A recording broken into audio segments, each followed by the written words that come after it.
Hey, what is up everyone? Welcome back to another high-grade G-Witch review, and today I'm taking a look at the Dilanza. Once again, this video is sponsored by those awesome people over at Hobbylink Japan, so if you're looking for some gunpla of your own, link is down there in the description.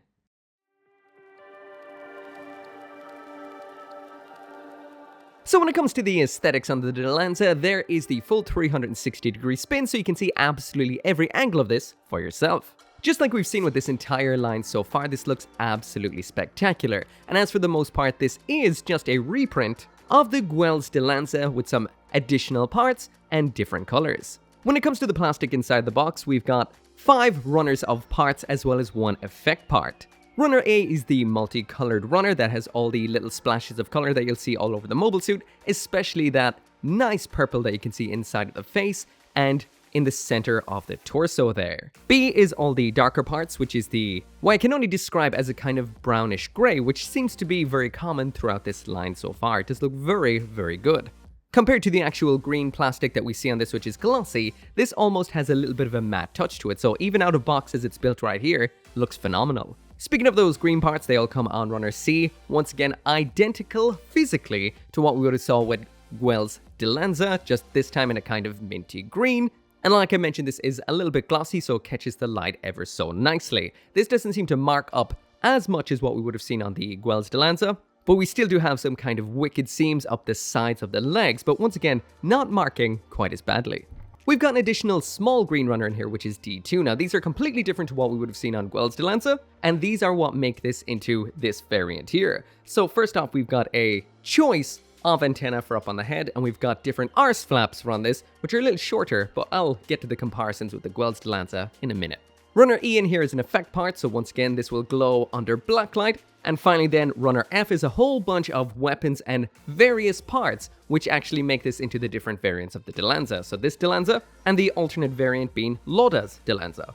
Lastly then, we do have a tiny sheet of stickers on here, and there isn't really a whole lot going on. The stickers that we do have, first off, are for up on the face. These aren't the worst. They can be a little difficult to apply, but they are not the worst. And the other stickers are actually for using on some of the other parts. That would be the big old disc things for up on the shoulder of the Lauda version, and this side from the beam rifle.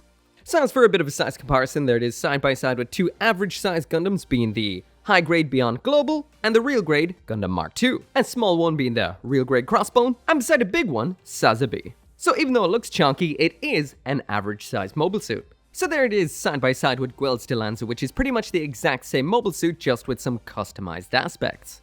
The difference is of course being the crest on the head. We've got the plume and almost antler on Guel's. This one is just a standard antenna, but we do have an option in here. The second obvious difference is the fact that Guel's one has these big old blades on its backpack, and this version of the Dilanza right here has a, well, reduced size arse flap. But besides that, the only real difference between the two is the color. So that does mean all the fine detail on here is exactly the same as what we saw on Guel's. That is a lot of nice detail that will need a little bit of pan lining to bring it out, otherwise it looks plain.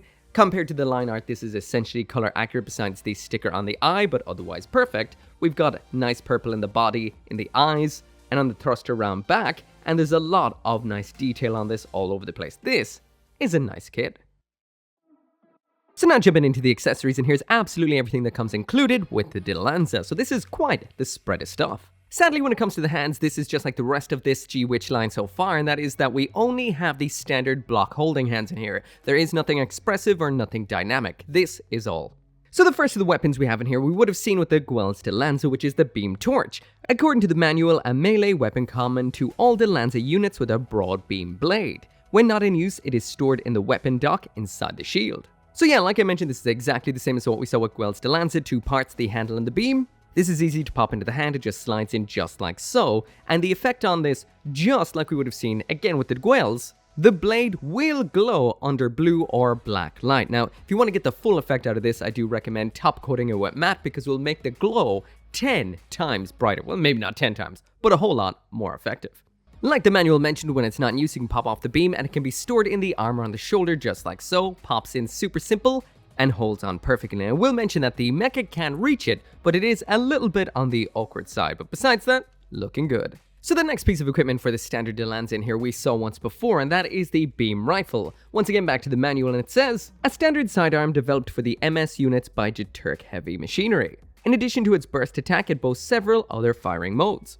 Just like we had seen before, this is a flat design, quite simple. We do have a removable magazine, which is always a cool aspect. Getting into the hand is simple, just slides on in like everything we've seen so far, and this looks absolutely fantastic in the hand and in poses. When you don't want it in the hand, this can be stored just like the beam torch we saw already, by sliding it up into the exact same spot. We also do have an option back here for attaching in a magazine. Now, we only get one magazine in here, you do not get a spare, but of course if you do buy multiple of these kits, you will end up with spares over time, so you can store a spare one in here. Anyway, that's what the rifle looks like stored away up on the shoulder armor, and now it's time to check out what this looks like in its other mode.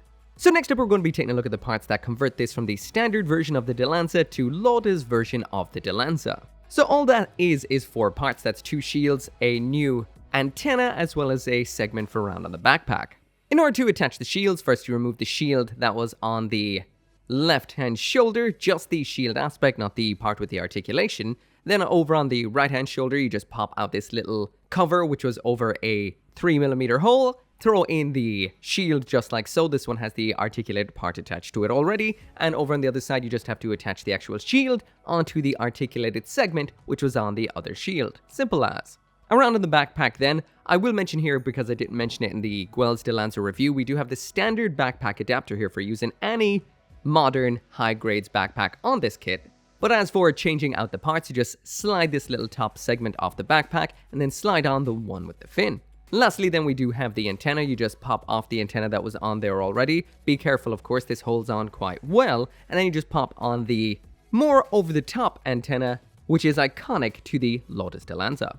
So yeah, this right here is an or kit. You can build it as one or the other. It's easy to switch between the two, but I think Bandai wants you to go out and maybe buy 2, potentially 3 of these bad boys right here. Totally worth it though. So on to the final thing that we have in here, and this is the last weapon, the large heat axe. Once again, back to the manual, and it says, one of Dilanza's optional armaments. This thermal weapon is one of Lauda's personal favorites. Its thick, massive blade is large enough that it can be used as a shield. So this right here is what it looks like once you put it together. So it is just 2 pieces of grey plastic, so it might disappoint you a little bit that there are no yellow parts included for the blade edge. Attaching it into the hand does actually require taking off the back of the hand because we've got a big old thick end on it here. And I will also mention that the grip of this on the hand is a little funny. This is your typical circular peg into a square hole, so this will rotate in the hand, and if you try to hold it upright, it will fall down. This isn't the greatest grip, but at the end of the day, it does work out, and if you pop it in 2 hands, it will definitely be held a whole lot better. So now jumping into the articulation on the Dilanza right here, and this is exactly the same as what we would have seen on the Guel's Dilanza. So it is rock solid, and the joints are all very, very nice, like we've seen with the G-Witch line so far. So yeah, because we've taken a look at this already in the Guel's Dilanza, I'm not going to go through absolutely every aspect of the articulation, but I will say, popping it into the usual pose to test it out, this works out incredibly well. For a chunky boy, this can really pull off a lot of poses. Now, the only real limitation I do find on this is there is no real forward and back pivot to the ankles, and you cannot kick the legs directly up to the front due to the actual chunkiness and design of the front of the mecha near the waist. But besides that, this can be put into a whole bunch of very dynamic poses. The arms have a whole lot going on, especially at the shoulder, allowing you to bring the actual shield out in front of it while it's charging. And once again, besides being able to kick the leg up directly to the front, I haven't found really anything that limits it too much. It looks great in the air, it looks great in the ground, and it can pull off a whole bunch of poses and look savage in each of them. So anyway, that right there is it for the review, and this to me, just like Guel's Dilanza, is a silver tier kit. It's extremely good, and to me, silver tier is exactly what I would expect from a high-grade kit, and this is exactly what I would expect from a high-grade in 2022. It is rock solid, it is awesome. It does have a couple of issues, of course, like the big seams running up the sides of the legs. This is a more difficult kit to clean up than the rest we've seen from the G-Witch line, but besides that, the only real actual issue, which is a non-issue really, is the fact that it can't really hold onto the axe too well. It'll spin around in the hand and maybe fall all over the place, but you'll still get it into a pose. It's still a very nice kit and a whole lot of fun to put together and to pose. But yeah, anyway, if you do want one of your own, there's a link down there in the description. You can get yours through HobbyLink Japan. As always, make sure to come back for more gunpla reviews, and I will be seeing you next time. As always, this video and every video would not be possible without each and every one of you guys who watches my videos. And special thanks to those of you who are supporting me over on Patreon and on the channel members, including Caleb Engelhart, Global Frequency Studios, Go Little Rockstar, Gunpla UK Limited, Joe, Kill Me Inc., Lawrence Seahack, RG59061, and Van Fawn.